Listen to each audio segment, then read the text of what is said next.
You've heard it before, but I'm here to make you question everything you thought you knew about success. Success isn't a straight line, it's a maze. And here's the truth. There are only 3 paths that lead to mastery.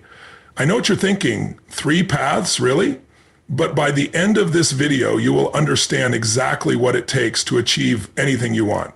So stay with me, because your life is about to change forever. Mastery isn't free. In fact, it costs more than most people are willing to pay.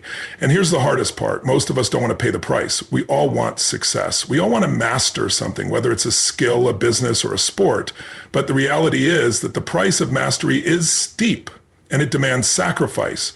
It demands everything you have, and too many people are too afraid to commit to it fully. Take a moment and think about the greatest people in history. Steve Jobs didn't just create Apple. He lived and breathed it. He sacrificed relationships. He sacrificed his time. And yes, he even sacrificed his health at times. But he did it because he believed in his vision. When Jobs started building Apple, he didn't have a comfortable life or easy choices. He had to sacrifice everything he had. Let's talk about a real world example of what this looks like in practice. You've heard the story of Kobe Bryant, right? If you don't know it, here's the truth. Kobe didn't get good by accident. The man was obsessed with mastery. He wasn't just practicing basketball. He was studying the game in a way that was almost insane. Most professional athletes practiced a few hours a day. Kobe, he practiced 5 hours before anyone else even thought about stepping onto the court. He didn't just put in the time, he made every single moment of that practice count. He sacrificed his personal life, his sleep, his social time.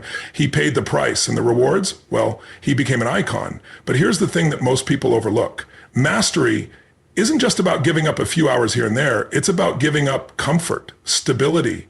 It's about being willing to endure the kind of mental exhaustion that most people won't even attempt because it's just too much. Are you ready to pay that price? Are you ready to face the uncertainty, the rejection, and the constant challenges that come with mastering your craft? Because I promise you it's not going to be easy. Now let's talk about a deeper psychological reason behind this. The fear of the price of mastery often isn't about the time or effort. It's about the fear of failure. Deep down, people hesitate because they think that if they commit, if they give everything and they still fail, it's going to break them. The fear of losing everything paralyzes people into inaction. But here's the kicker. Failure is part of the price. If you're not failing along the way, then you're not truly pushing yourself. The greats didn't avoid failure. They embraced it as the cost of growth.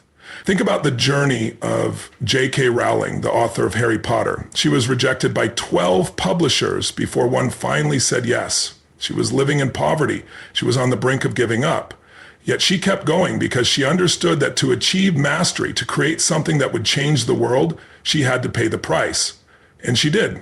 Are you willing to fail 12 times before you succeed? Because that's what it takes. That's the price of mastery. Mastery requires you to bet on yourself, to invest your time, your effort, your heart. It's uncomfortable, it's demanding, and it's exhausting. But the rewards, they're beyond what you can imagine. Success is reserved for those who pay the price, for those who understand that there are no shortcuts, for those who understand that mastery isn't a gift, it's something you earn. You've got to commit, dig in, and pay that price. Because when you do, you will look back and know that it was worth every ounce of effort you put in. The question is, are you ready to pay it? The path to mastery is never a straight line. It's not some smooth road with neatly paved edges. It's messy, it's chaotic, it's trial and error again and again. And yet, this is where the magic happens. So many people give up too soon. They turn back before they get to the part where their real breakthroughs happen. But let me be clear. If you're not willing to embrace the trials and mistakes along the way, you'll never experience the triumphs that come with mastery. Take Thomas Edison as an example. Everyone knows him as the man who invented the light bulb. But what you don't hear about enough is the 1,000 failures it took before he got it right. 1,000 failed attempts, and yet he wasn't defeated. He said, I have not failed. I've just found 1,000 ways that won't work. That's a mindset, a perspective on failure that few of us have. Most people quit after 1 or 2 failures. They say to themselves, I guess it's just not meant to be. But here's the truth. Edison didn't get the breakthrough because he was lucky or had some magic touch. He got it because he had the courage to keep trying over and over despite the setbacks. But here's the psychological reasoning behind this. Failure isn't just something that happens to you. It's something you have to welcome. because failure teaches you more than success ever will. Think about it. When you succeed, you don't always take the time to figure out exactly what went right. It's in the struggles, in the moments where you fall short, where you truly learn. Every mistake, every misstep gives you valuable information about what works and what doesn't. It gives you data to improve. Edison knew that every failed attempt wasn't a defeat. It was one step closer to a solution. But it's not just about the learning aspect of failure. There's also the emotional resilience it builds. Each time you get knocked down, you learn how to rise up stronger. Think about Michael Jordan, the greatest basketball player of all time. What many people forget is that he was cut from his high school basketball team. Can you imagine that? He was deemed not good enough. That could have been the end of his dream, but he didn't stop. He kept shooting, kept missing, kept practicing. His failures didn't define him. His response to those failures did. Failure is just feedback. That's it. It's not personal. It's not permanent. It's simply an opportunity to try again, to adjust, to do better. But there's a deeper emotional point here. The fear of failure is what paralyzes most people. We're taught to avoid failure, to protect our egos, and to never let anyone see us struggle. But in reality, the struggle is the game. Every failure is part of the process. And if you're not failing, you're not growing. I want you to think about a time when you were afraid of failing. What did you do? Did you step up and give it your all? Or did you hold back, choosing comfort over growth? Failure is inevitable on the path to mastery. You can either fear it or you can lean into it and use it as a stepping stone. Let's look at J.K. Rowling. She had the manuscript for Harry Potter rejected by 12 different publishers. 12! She could have easily given up. She could have listened to the rejection and decided it wasn't meant to be, but instead she took those rejections as steps forward. Each time she faced no, she adjusted her pitch, her work, her approach. She didn't let failure define her. She used it to fuel her success. That's the power of trial and error. So here's what I want you to take away. You don't fail because you're weak. You fail because you're learning. And the more you fail, the more you're learning. It's only the people who don't make mistakes, who don't fail, who never move forward. So keep trying, keep failing, keep learning, because eventually all those lessons you've gained from trial and error will lead you to the greatest breakthrough of all: mastery. Deliberate practice is the secret that separates the mediocre from the masters. It's not just about putting in time, it's about how you spend that time. Most people think practicing harder is the key, but they forget the most important part: practicing smarter. Let me be clear, there is a massive difference between simply doing something and practicing with intent. If you want to master anything, you need to step into the mindset of deliberate practice. And this isn't just some cute idea, it's the backbone of mastery. Think about Michael Jordan, the best basketball player who ever lived. Do you think he was born the best? No. He wasn't the most gifted athlete in the beginning. He was cut from his high school team. But the reason he became the GOAT is because of his relentless commitment to deliberate practice. He wasn't just shooting baskets for fun. He was focusing on specific skills, breaking down his weaknesses, and deliberately working on the areas that needed improvement. He didn't just practice more, he practiced the right way. Every shot, every dribble, every play was done with a clear purpose: to get better. This is the difference. Most people practice, but they do it blindly. They get comfortable with their habits, their routines, and their comfort zones. But real mastery requires breaking through that comfort and targeting the exact areas where you need improvement. It's about constantly stretching your limits, pushing yourself beyond what feels easy, and training yourself to perform at a higher level than yesterday. You have to break yourself down before you can build yourself up. And that's the power of deliberate practice. Let's look at the famous example of violinist Itzhak Perlman. He's considered one of the greatest violinists of all time, but what you don't hear enough about is the intense practice regimen that made him who he is today. Perlman's practice wasn't just about running through the same songs he already knew.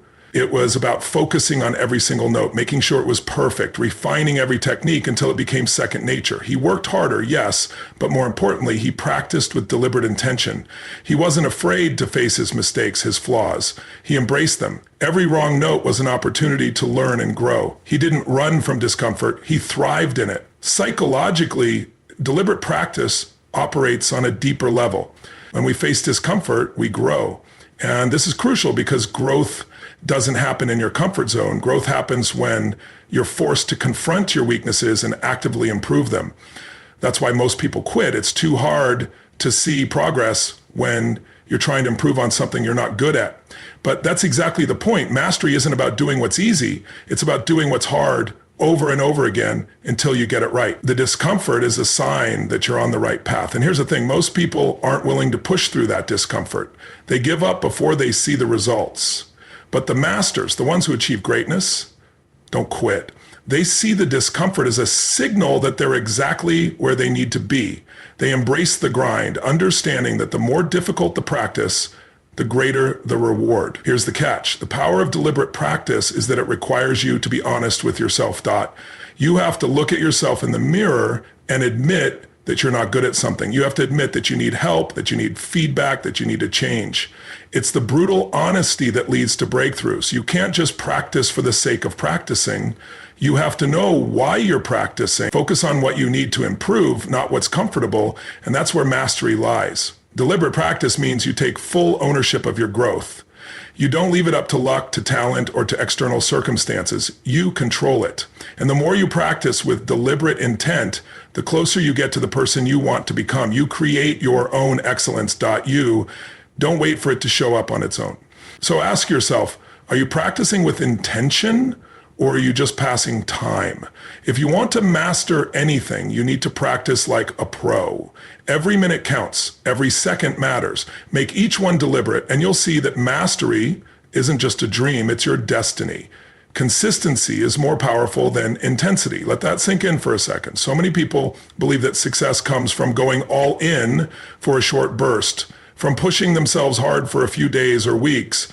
They think they can sprint their way to greatness. But here's the reality. Success isn't a sprint, it's a marathon. You don't win by going hard for a short time.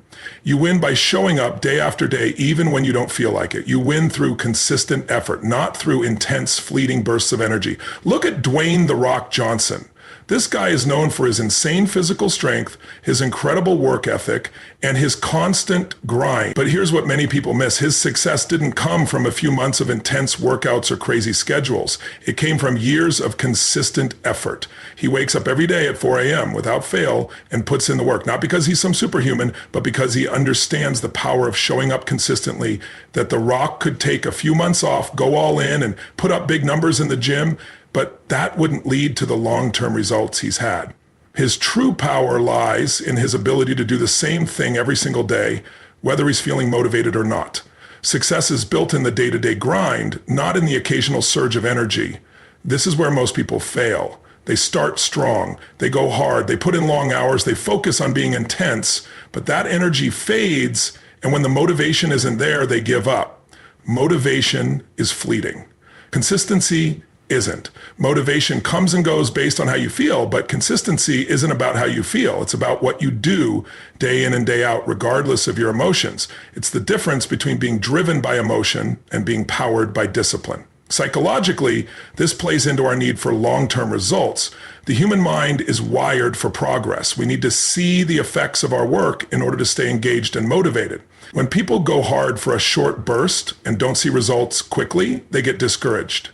But what they don't realize is that real progress comes when you build it brick by brick. The small, seemingly insignificant actions, when done consistently over time, compound into massive success.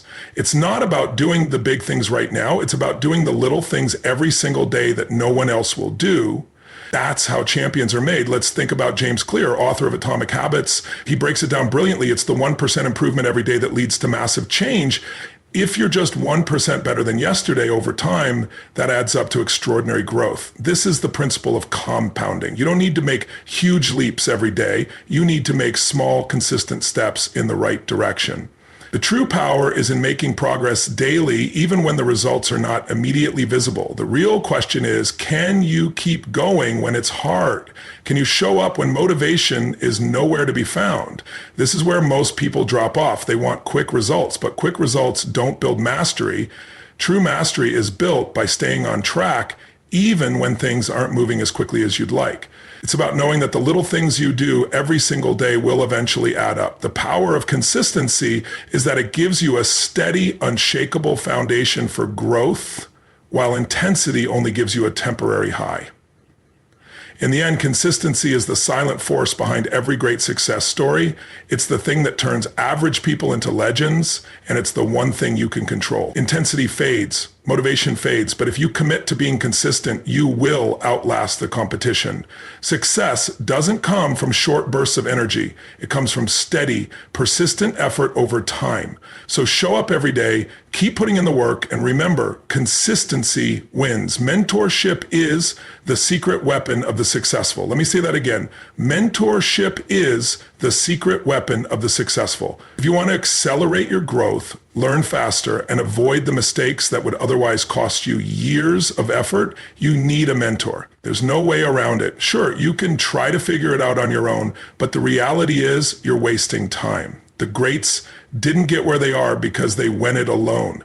They got there because they found someone who had already walked the path and could guide them. Take Steve Jobs, for example. Steve Jobs didn't just magically become the founder of one of the most valuable companies in the world. No, he had a mentor, Mike Markula, an early Apple investor, who not only provided funding, but also offered valuable guidance and wisdom about leadership and business. Jobs had access to the knowledge, the shortcuts, and the principles that Markula had learned over years of experience, and it made all the difference. Jobs didn't have to reinvent the wheel. He had someone who could show him the way. This is the power of mentorship. It's the ability to skip the learning curve and gain years of wisdom in a fraction of the time. But here's the truth. Mentorship isn't just about getting advice. It's about being open to learning and humbling yourself enough to recognize that you don't know everything. This is where a lot of people go wrong. They get stuck in their own heads thinking they have all the answers, but the reality is the best mentors will tell you that the true value of mentorship lies in your willingness to listen, absorb, and apply the wisdom they share. You must humble yourself, understand that there is always room for growth, and seek the guidance of those who have been where you want to go. Think about Oprah Winfrey. She's one of the most successful media moguls in the world, and she didn't get there by accident. Oprah had mentors like Maya Angelou, who not only guided her, but also shaped her understanding of leadership, storytelling, and authenticity. Oprah says herself that it was Maya's mentorship that helped her grow into the powerful woman she is today.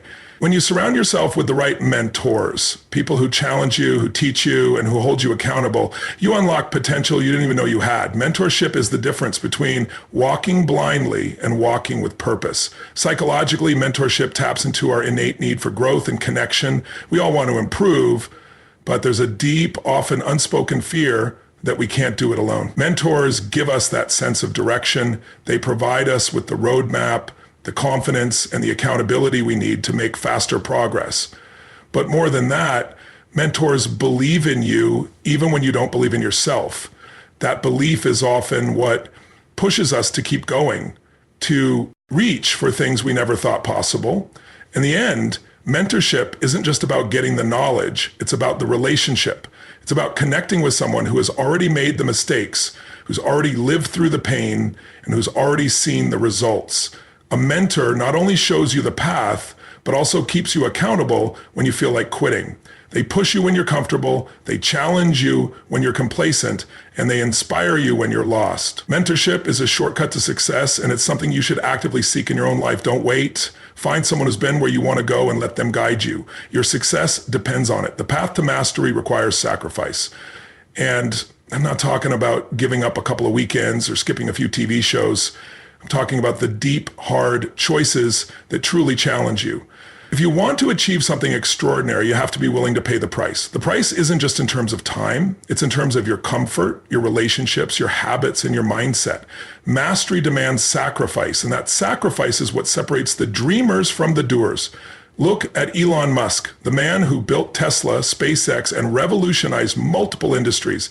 He didn't get there by having a cushy lifestyle or by avoiding discomfort. Musk is known for working 100-hour weeks, sleeping on the factory floor, and constantly being at the forefront of his companies. His success didn't come without immense personal sacrifice. He sacrificed time with his family, he sacrificed his own health, and he sacrificed his personal comfort to build the empire he has today. The reality is this: you cannot have everything. You cannot chase your dreams and live a perfectly balanced life at the same time. Something has to give, and that something often comes down to your personal time, relationships, and well-being. But let's dig deeper. Psychologically, sacrifice is a form of delayed gratification. It's saying no to immediate pleasure for the sake of long-term fulfillment. This is the essence of mastery, the ability to endure the hard work, the setbacks, and the struggle in the short term to experience the rewards in the long run. The path of sacrifice requires that you embrace discomfort. It's about pushing through the moments when it feels like you're giving up too much or when the payoff seems so far away. It's about trusting that every choice you make is one step closer to the life you envision. Think about Kobe Bryant, who from a very young age sacrificed a normal childhood to pursue greatness in basketball. While his friends were hanging out, going to parties, and living the teenage dream, Kobe was in the gym. He was waking up before sunrise, practicing his shots, refining his skills. He sacrificed his social life, his youth, his downtime, and the result, he became one of the greatest athletes in history. Every successful person has a story like this. The sacrifice wasn't just a one-time decision. It was a constant, ongoing commitment to a bigger vision. Mastery doesn't happen when you're comfortable. It happens when you choose sacrifice. Now, I know what you're thinking, but what about the people I care about? How can I sacrifice relationships or my personal well-being? Here's the truth. Sacrifice isn't about burning everything to the ground. It's about making deliberate choices. It's about choosing to spend time on your dream now so that later you can give more to those you love. Sacrifice doesn't mean giving up everything. It means giving up the things that are holding you back from the life you want to create. It's choosing the hard road today so you can enjoy the rewards tomorrow. Look at J.K. Rowling. Before she became a household name, she was living on welfare, battling depression, and struggling to make ends meet. Her life wasn't glamorous. It was full of sacrifice. She had to sacrifice financial security, stability, and comfort to write the Harry Potter series. The world didn't know her name and she was barely getting by, but she chose sacrifice. And when she finally saw the reward, she wasn't just an author, she was a global icon. Here's the core lesson.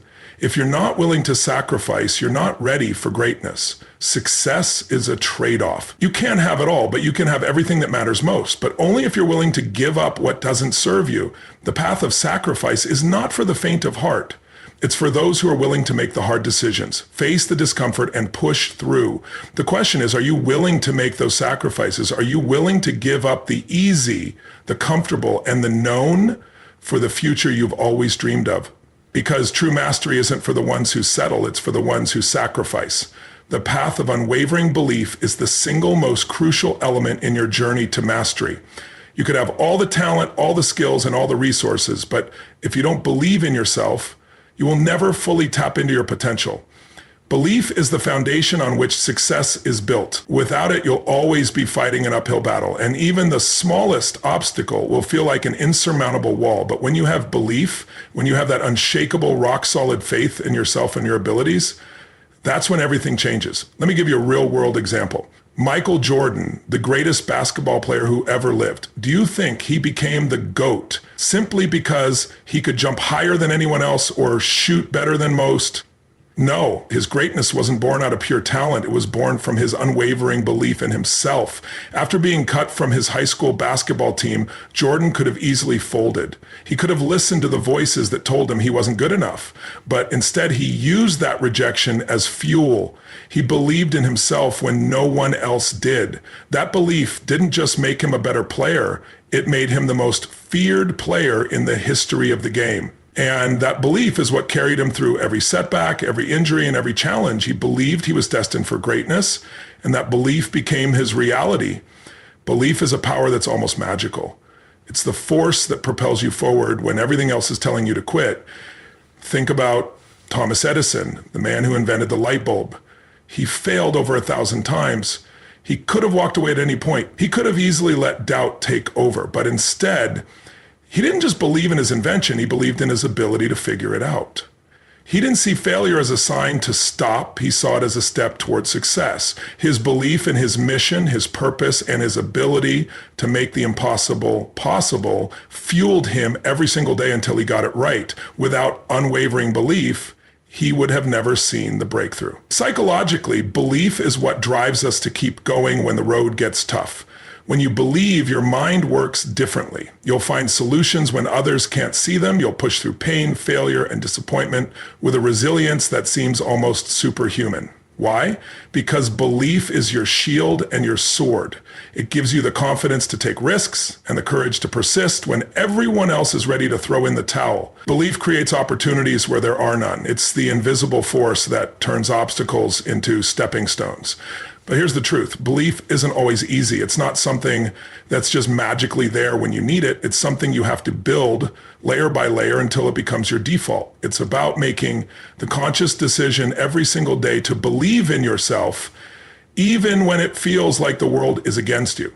Even when you feel unworthy or incapable, you must tell yourself, I can, I will, and I'm going to make it happen. This is not just self-talk. It's the foundation for all your actions. Your belief in yourself determines how far you'll go. It's a choice you make, and it's the most powerful choice you can make. If you look at Oprah Winfrey, she wasn't born with all the advantages. She came from nothing. She was told she wasn't pretty enough for TV, that she wasn't good enough. But Oprah never listened to those voices. She believed she had something unique to offer the world, something powerful that could inspire millions. That belief, no matter how much the world doubted her, propelled her to success. Oprah said, "What I know for sure is that what you believe has a huge impact on what you can achieve." She's living proof of the power of unwavering belief. When you believe in yourself, you unlock the ability to face challenges head on. You start to see obstacles as opportunities for growth. You take risks because you know you can handle the consequences. And you start to attract the right people, resources, and opportunities because belief radiates. It tells the universe that you're ready for more. Belief is contagious. When you believe in yourself, others start to believe in you too. So the question is, do you believe in yourself? Because belief is the key to unlocking everything you want. It's the starting point for your journey to mastery. If you don't have belief, then no matter how hard you try, you'll always fall short. But when you believe, you can do anything. When you believe, the world becomes your playground and there's nothing stopping you. So believe in yourself, because when you do, there's no limit to what you can achieve. The path of adaptability is one of the most powerful yet often overlooked keys to success. In a world that's constantly changing, the ability to adapt is what separates those who rise from those who fall. If you want to master anything, whether it's a business, a sport, or even a relationship, you must be able to shift when the environment shifts, to evolve when everything around you evolves. Adaptability is not just about surviving change. It's about thriving through it. It's about understanding that nothing stays the same forever and being willing to flow with the current instead of fighting against it. Look at Amazon, for example. In its early years, Amazon wasn't the all-encompassing retail giant we know today. It started as an online bookstore, nothing more. Jeff Bezos saw a shift happening. More people were getting online and e-commerce was starting to take off. Bezos didn't just double down on books, he adapted. He saw opportunity everywhere. As the market shifted, Amazon's business model evolved. It began selling electronics, clothes, and eventually became the platform we rely on for almost everything. Bezos knew the only way to survive and thrive was to adapt quickly to the changing market. Stubbornness wasn't going to work. He embraced change and made his company evolve. Adaptability is what allowed Amazon to go from a bookstore to a global powerhouse. Psychologically, adaptability is tied to one of the most powerful traits humans have, resilience. The ability to handle challenges and change, to bounce back stronger, is not something everyone possesses, but it's a skill that can be cultivated. Resilience is rooted in the understanding that change is inevitable, but growth is optional. You can either resist the change and get left behind, or you can flow with it and adapt, evolving along the way. The people who resist change are often the ones who stay stagnant, who miss out on the opportunities that are right in front of them. But the ones who embrace it, who shift, change, and adapt, are the ones who rise. Take Apple, for example. Steve Jobs was constantly reinventing his company. He didn't get stuck in a rigid framework. When the market shifted toward mobile technology, Apple didn't cling to its old ideas. Instead, Jobs adapted, creating the iPhone and revolutionizing the way we communicate. Apple didn't just change with the times, it helped define those times. And this is the key. Adaptability isn't just about reacting to change, it's about anticipating it and driving it. But here's the deeper psychological insight. Adapting requires letting go of what no longer serves you. It's about shedding old beliefs, outdated systems, and unproductive habits. To adapt, you must be willing to acknowledge that what worked yesterday may not work today. It requires a willingness to be vulnerable, to acknowledge that you don't have all the answers, and to be open to new ideas. It's about accepting uncertainty and seeing it as a blank canvas rather than a threat. The people who adapt are the ones who are willing to fail, learn, and try again. Let's think about Charles Darwin for a moment. His theory of evolution wasn't just a scientific breakthrough, it was a testament to the power of adaptability. The idea that species who adapt to their environment are the ones who survive and thrive. It's the ultimate lesson in adaptability. The same applies to our lives. Those who can adjust to the circumstances, who can let go of outdated methods and embrace the new, will outlast those who cling to the old way of doing things. In your own journey, you'll face moments of uncertainty where things don't go as planned. That's when adaptability becomes crucial. Whether it's a business failure, a personal setback, or an unexpected shift in the market, the ability to pivot and make the necessary adjustments is what will keep you on track. Adaptability doesn't mean giving up or changing your goals. It means adjusting your approach to keep moving forward. It means finding new strategies, trying new methods, and being open to the unexpected opportunities that come your way. In the end, adaptability is not just about surviving change. It's about becoming the person who thrives because of it. It's about seeing obstacles as opportunities, challenges as stepping stones, and setbacks as setups for comebacks. Adaptability allows you to not just navigate the storm, but to learn to dance in the rain. If you want to be successful, you have to learn to adapt, because the world isn't waiting for you to catch up, it's moving forward. And the only way to keep up is to change with it. The power of emotional control is the cornerstone of sustained success.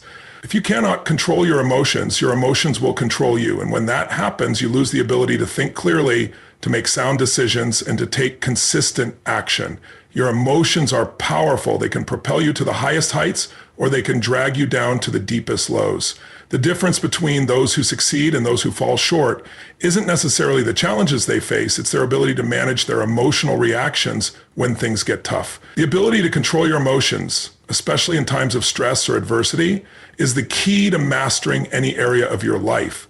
Let's look at Muhammad Ali, a man who was not only the greatest boxer, but also one of the greatest mental strategists in sports history. Ali didn't just win by throwing punches. He won because he understood that his mindset and his ability to control his emotions during the fight were what gave him the edge. He was notorious for getting into his opponents' heads, for staying calm when things got chaotic, and for using his emotions as a tool rather than letting them derail him. Even when he was knocked down, Ali kept his cool. He wasn't reacting emotionally, he was responding strategically. His ability to stay emotionally controlled in the ring allowed him to find his rhythm and adjust to the fight no matter how intense things got. Emotional control is what helped him win the battles inside his own mind, which then translated to victories in the ring. The key insight here is that your emotions are not your enemies, they're signals. When you feel anger, frustration, fear, or anxiety, those emotions are telling you something important. But the power comes in how you interpret and respond to them. Most people act impulsively when emotions take over. They react to anger with more anger, frustration with more frustration. This only creates a downward spiral of negative energy. But when you learn to take a step back and observe your emotions rather than react to them, you gain the power to transform those emotions into productive fuel. This is where emotional control comes into play. It's not about suppressing your feelings, it's about learning how to channel them for your advantage. Oprah Winfrey is another example of someone who has mastered emotional control. Early in her career, Oprah faced immense challenges. She was told she wasn't fit for TV, that she was too emotional for the job, that her looks didn't fit the traditional mold of what a host should be. Many people would have allowed those criticisms to overwhelm them, but Oprah didn't. She used those emotional challenges to fuel her drive. She learned to keep her emotions in check, to stay composed in the face of adversity, and to turn negative energy into motivation. Instead of letting emotions cloud her judgment, she focused on her mission, on the bigger picture, and on channeling her energy into something that would serve her purpose. Oprah's success didn't come because she never faced emotional turbulence. It came because she knew how to navigate it without letting it derail her. Psychologically, emotional control is deeply tied to self-awareness and mindfulness. When you are emotionally aware, you begin to notice the physical and mental signs that indicate when you're about to be triggered. This awareness allows you to take control before your emotions take control of you. Mastery of your emotions begins with the ability to pause, breathe, and choose your response rather than letting automatic reactions take over. Let's talk about Elon Musk, a man who is known for his high-stakes ventures, his ambitious goals, and his ability to stay calm under pressure. He's been publicly criticized, faced business setbacks, and endured massive financial stress, yet he manages to maintain focus. Musk has mastered the art of staying calm in chaos, and that's a huge part of why he's been able to push through when others would have crumbled. He makes high-stakes decisions with the clarity of someone who understands that emotional reactions will cloud his judgment. Musk has conditioned himself to step back, analyze the situation rationally, and respond calmly, even when the stakes are highest. Here's the takeaway. Your emotions don't define you. They are signals you can learn to use. If you're able to control your emotions, especially in moments of pressure or conflict, you become unstoppable. Emotional control gives you the ability to make decisions from a place of clarity, to think strategically when others are panicking, and to take action that is aligned with your bigger goals rather than your immediate emotional impulses. Your success depends on your ability to control your emotional state, not be ruled by it. When you learn to do this, you unlock a power that transforms not only how you respond to challenges, but how you lead, how you perform, and how you achieve your dreams. The path of legacy is about more than just achieving success for yourself. It's about leaving something behind that has a lasting impact, something that endures long after you're gone. Your legacy is the footprint you leave on the world. It's the ripple effect that continues to spread out, influencing people and ideas for generations to come. If you're focused only on short-term success or personal gain, you're missing the bigger picture. True mastery is about creating a legacy, something that extends beyond your own lifetime and affects those who come after you. Look at Nelson Mandela, for example. Mandela wasn't just focused on being the leader of South Africa. He was focused on creating a world where freedom and equality could thrive long after he was gone. The years he spent in prison weren't just a personal struggle. They were part of a bigger vision. His legacy wasn't just about the political change he brought about. It was about the inspiration and courage he instilled in millions of people worldwide. His actions, his words, his choices, they continue to inspire movements for justice and equality. Mandela didn't just build a life, he built a movement that continues to echo through time. His legacy is the proof that when you live for something bigger than yourself, your impact transcends time.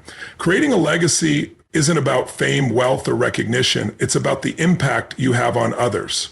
Think about Mahatma Gandhi, a man who changed the world through peaceful resistance. His life wasn't about building monuments to himself. It was about creating a movement that would empower people to change their world. Gandhi's legacy is felt not just in India, but around the globe. His teachings about nonviolence continue to shape the way we think about social change, even today. Legacy isn't about what you take from the world, it's about what you give to it, what you leave behind for others to continue, build on, and pass forward. Psychologically, the desire to leave a legacy is deeply rooted in our need for significance. We all want to feel that our lives matter, that we've done something meaningful.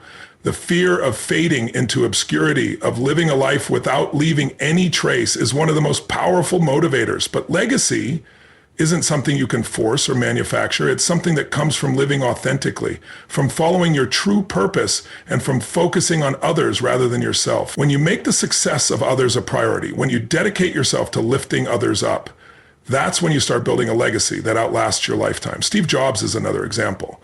Jobs didn't just build Apple. He built an ecosystem. He created products that transformed industries. But his legacy is about more than just the technology. His focus on design, innovation, and simplicity set the stage for a new way of thinking about technology. Jobs wasn't concerned with being remembered in the traditional sense. He wanted to create something that would change the way people interact with the world. And in that, he succeeded. His vision is alive today in every Apple product, in every person who is inspired to innovate, to think differently, and to challenge the status quo. His legacy wasn't just built on products, it was built on the idea that innovation and creativity could change the world. Now think about your own life. What kind of legacy do you want to leave? What will people say about you when you're no longer here? Will they remember the impact you had on their lives? Will they talk about how you inspired them, how you helped them rise, how you showed them the way? Building a legacy starts with the daily choices you make, the actions you take, and the way you treat others. Legacy isn't something that happens at the end of your life. It's something you build every single day. It's the relationships you nurture, the work you do, the integrity you uphold, and the way you use your influence to create positive change. Creating a lasting legacy means dedicating yourself to something larger than your own success. It means shaping the world around you in ways that will continue to ripple outward, touching lives long after you're gone. A true legacy isn't just about what you accomplish for yourself. It's about what you inspire in others and what they in turn inspire in the next generation. Your legacy is the energy you leave behind in the world. And if you live with that purpose, you'll create a legacy that never dies.